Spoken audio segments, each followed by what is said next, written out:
Hey everyone, and welcome to our deep dive on, well, George Orwell. A fascinating figure. Really is. And you're here because you want to understand his fight against fascism, Hmm? especially like his time in the Spanish Civil War. A pivotal moment in history. Absolutely. And we've got some amazing sources to dig into. We're talking historical analysis. We've got personal accounts. Including, of course, homage to Catalonia. Can't forget that one. Oh, And even some literary criticism to round things out. it's going to be a deep dive indeed. It's striking how relevant Orwell's experiences are today, even all these years later. Like, he was almost prophetic in a way. Absolutely. What he went through in Spain, fighting fascism in the trenches, it offers us these timeless lessons. Lessons about power, truth, and, how people act when things get really tough. Yeah, it's heavy stuff. Okay, so before we get to those front lines, maybe we should set the stage a bit. The 1930s were a crazy time. Crazy is putting it mildly. I mean, think about it. You have the Great Depression crippling the world.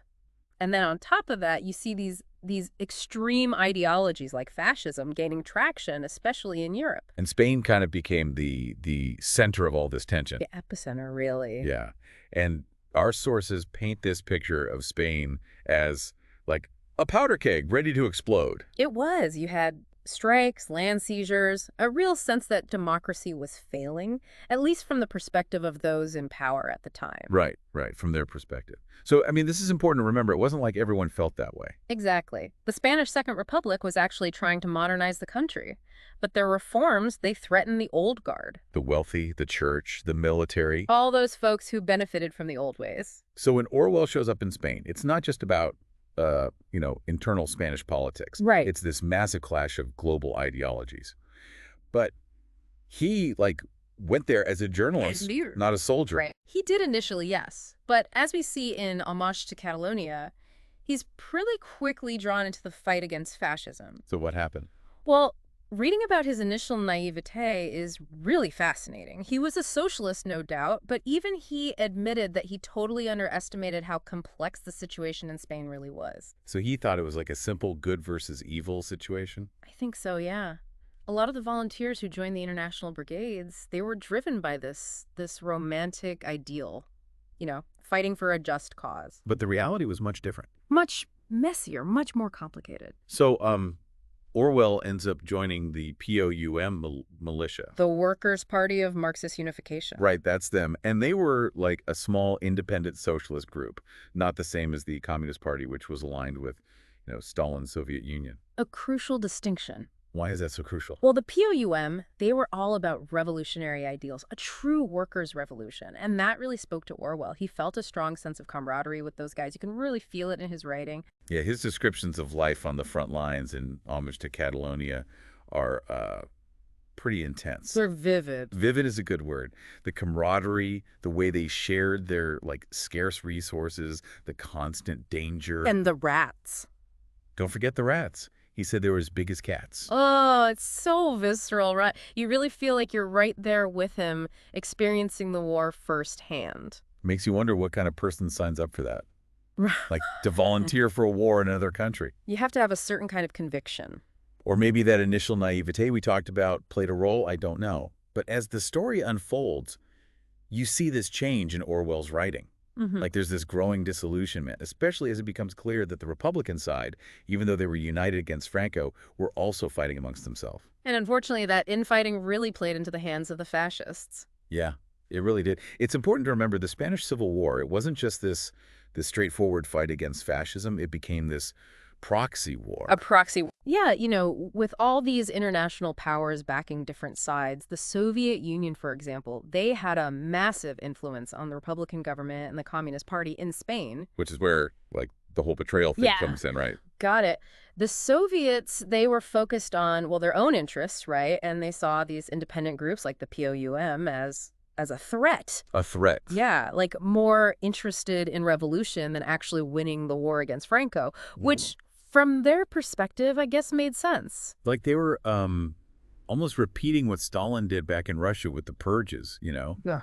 Getting rid of anyone who might challenge their power, even if those people were, technically on the same side. It's a chilling comparison, but unfortunately pretty accurate. And that's exactly what happened to Orwell and the POUM. They were accused of being Trotskyists, collaborators with the fascists. That's crazy. It was a complete fabrication, of course, but a very effective one. So Orwell finds himself being hunted by the very people he thought he was fighting alongside. I mean, that's insane. Yeah. It is, and he barely escaped with his life. His time in Spain, it was a brutal wake-up call for him. It shattered his illusions about, revolutionary movements and showed him just how easily truth can be manipulated, especially during a conflict. Makes you think, right, about like how relevant that is today Yeah. with all the misinformation and political maneuvering we see going on. Orwell was definitely ahead of his time in that regard. What he wrote about propaganda, the way language is distorted, especially in 1984, it's eerily relevant even now. Okay, so Spain really changes Orwell. He sees the good, the bad, the heroism, the betrayal. How did all of that transform him, like as a writer? It's like Spain lit this fire under him. He had to warn people about what he'd seen, about the dangers of totalitarianism, no matter what form it took. And that's where his most famous works come in, Animal Farm and 1984. Yeah, those books are like practically required reading for most high schoolers. But to really get them to understand the depth, you have to understand Orwell's own experiences. Absolutely. Let's start with Animal Farm. Published in 1945, it's this brilliant satire of the Soviet Revolution, but he disguises it as this simple fable about animals overthrowing their human farmer. But beneath that, like cute farmyard setting, it's this brutal critique of how revolutionary ideals can be corrupted, how power structures can shift but not really change. The parallels to Spain are so clear.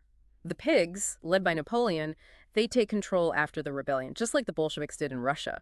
They talk about equality, liberation, but then, as their power grows, they become just as tyrannical as the humans, exploiting the other animals, rewriting history to fit their agenda. It's kind of like what the Communist Party did to the POUM, branding them as the enemy, spreading all these lies about them. Exactly. And each animal in the book, they represent a different group in the Soviet system. The horses, Boxer and Clover, they symbolize the hardworking, loyal working class who are ultimately betrayed. The sheep, easily swayed by propaganda, they're the unthinking masses. And then there's Squealer, the master propagandist. He twists language, manipulates information, all to justify what the pigs are doing. It's scary how accurate that portrayal is, even today. It's like Orwell took all the real-life propaganda he witnessed in Spain and turned it into this chilling caricature. But Animal Farm was just the warm-up act, right? Because then he goes and writes 1984. And that takes these ideas to a whole other level of darkness. 1984, published just a few years later in 49, depicts this totalitarian state, Oceania, ruled by Big Brother. No individuality, thought is controlled, and history is constantly rewritten to maintain the party's absolute power. And you can practically see Orwell's time in Spain bleeding through the pages. The surveillance, the intimidation, the relentless propaganda, it's all there. Yeah, the protagonist, Winston Smith, he's like our window into this oppressive regime. He tries to think for himself, find the truth, rebel, but He gets crushed, just like Orwell and the POUM did in Spain. It's this bleak warning about what happens when power goes unchecked, when truth is sacrificed for control. And the way Orwell uses language in 1984 is just genius. He creates these terms like newspeak, this simplified language designed to limit thought. And then there's doublethink, the ability to believe two contradictory things at the same time. It's like he's showing us the tools of oppression, how these totalitarian regimes manipulate language itself to control people's minds, something we need to be aware of even today. Absolutely. 1984 isn't just a book, it's a warning. It's a call to action. We have to be critical thinkers, question everything, and never take our freedoms for granted. Okay, so Orwell fights fascism in Spain. He's disillusioned by the communists, and he writes these incredibly powerful books. But the Falange, the fascist party in Spain, they weren't as instrumental in Franco's rise to power as, say, the Nazi Party was for Hitler, right? That's an interesting point. You're right. The Falange, although ideologically aligned with Franco, they were relatively small and lacked the experience of the military forces that actually orchestrated the coup. So Franco didn't need the Falange to win the Spanish Civil War. He already had the army, the church, and support from Nazi Germany and fascist Italy. Precisely. Franco's power came from brute force, not from some mass ideologically driven movement like we saw in Germany. And this really limited the Falange's influence once Franco had solidified his power. So even though they were both fascists, Franco kind of kept the Falange at arm's length. In a way, yes. Franco was, well, pragmatic. He was happy to use the Falange as a rhetoric, their symbols, to bolster his regime, but he never fully embraced their revolutionary goals. Like he used them and then tossed them aside when they weren't useful anymore. You could say that. Franco did incorporate the Falange into his regime, merging them with the Carlists, a traditionalist monarchist group, to create the Veti de los Jones, the only legal party in Spain, by the way. Wait, so even within a dictatorship, there were still factions and power struggles going on? Yeah, of course. Franco was a master at balancing different interests to stay in control. He gave the Falange some control over social programs and propaganda, but the real power, the military and the police, that remained firmly in his grasp. What about the Falange members? Like, how did they feel about being sidelined like that? Well, some were disillusioned. They saw their revolutionary dreams stifled by Franco's pragmatism. Others, though, they embraced the opportunity for power, becoming more focused on their careers than their ideology. It's amazing how power can change people, even those who start with idealistic intentions. Makes you wonder what would have happened if the Falange had been more important in Franco's victory. Would Spain have become a more hardcore fascist state like Nazi Germany? That's a fascinating thought experiment, isn't it? We can't know for sure, of course. But it's certainly possible that a stronger Falange would have pushed Franco towards a more extreme, more totalitarian path. So how does all of this connect back to Orwell and his fight against fascism? Well, remember, Orwell saw the brutality of fascism firsthand in Spain. He witnessed how it crushed freedom, twisted the truth, and silenced anyone who dared to speak out. His experiences fueled his lifelong mission to fight against all forms of totalitarianism. In his books Animal Farm in 1984, they serve as these powerful warnings against the dangers of fascism and really any ideology that tries to control people's minds and take away their liberty. Exactly. Orwell's message, it's timeless. It's a call to be vigilant, to think critically, and to never, ever take our freedoms for granted. His work seems more relevant now than ever, don't you think? Absolutely. We're living in a time when authoritarianism is on the rise, misinformation spreads like wildfire, and the very idea of truth is constantly under attack. Orwell's insights are, well, essential reading for anyone who wants to understand the world we live in today. It's been quite a journey so far, hasn't it? We've delved into the history of the Spanish Civil War, explored Orwell's personal experiences, and analyzed his most famous works. But there's this one piece of the puzzle we haven't really talked about. What's that? Orwell's own political leanings. Like, he wasn't a communist, but he wasn't a capitalist either. Right. He was a bit of an enigma in that way. So what was he? Well, Orwell called himself a democratic socialist. Democratic socialist. Okay, so Spain, even though it was, disillusioning for him in a lot of ways, it actually made his belief in a more just and fair society even stronger. It did. It really did. It's amazing how he could be so turned off by the authoritarian side of the left, but still hold on to these socialist beliefs. Where did those even come from? Well, if you look at his writings, it's clear how deeply affected he was by the poverty and inequality he saw in England. Like, even before Spain, he was writing about those things, right? Yeah. The struggles of the working class, the injustices of the capitalist system. Absolutely. The Road to Wigan Pier is a prime example of that. He describes the lives of coal miners, the unemployed during the Depression, in such stark detail. And, it's a very different picture than what some intellectuals at the time were painting of the working class. Very different. For Orwell, socialism wasn't just some theoretical idea he was playing around with. It came from a place of empathy, a real anger at how society was structured. He wanted a world where everyone had a fair shot, where basic needs were met, not just for the privileged few. So Spain didn't create those beliefs, but it definitely intensified them, made him more wary of how easily even good intentions could get, twisted. Exactly. The Communist Party showed him that even people who are claiming to fight for the working class, they can become corrupt, just as bad as any other power-hungry group. Yeah, that classic saying, right? Power corrupts, and absolute power corrupts, absolutely.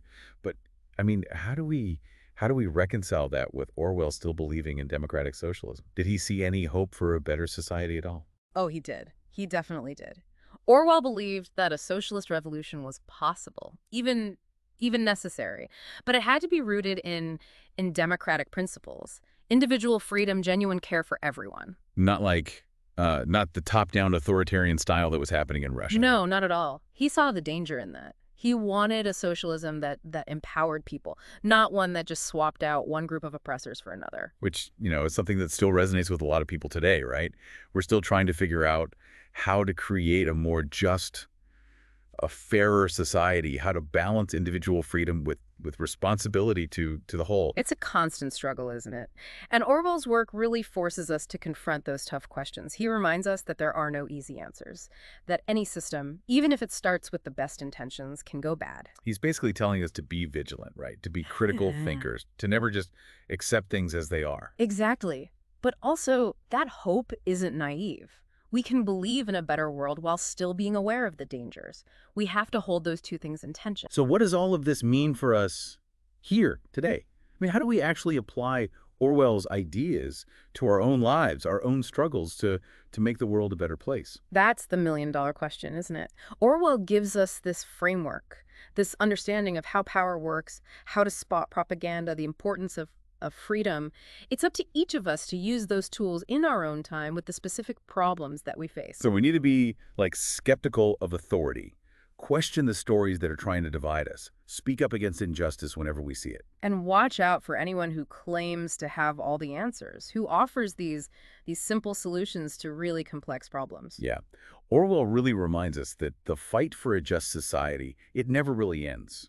There will be setbacks, for sure, but the fight itself, the hope for something better, that's worth holding on to. It's interesting. Orwell himself wasn't always optimistic about the future. He saw how easily we could slip into this totalitarian nightmare. But he also believed that the human spirit, the desire for freedom and truth, was stronger. So it's not just blind faith, but an informed hope. Yep. Fighting for what we believe in, even when it's hard. Exactly. Orwell's life, his work, it's all about individual action, speaking truth to power, and never giving up on that belief in a better future. That's a great place to end things, I think. It is. It seems like a good point to wrap up our deep dive. You've learned a lot about why Orwell fought fascism, what he went through in Spain, and how it all shaped his writing. But, this is just the beginning. We really encourage you to explore these sources yourselves, to read Orwell's own words, and come to your own conclusions about what his work means to you today. There's always more to learn, more to discuss. So until next time, keep questioning, keep thinking, and keep fighting for a world that would make Orwell proud. Goodbye for now, and happy reading.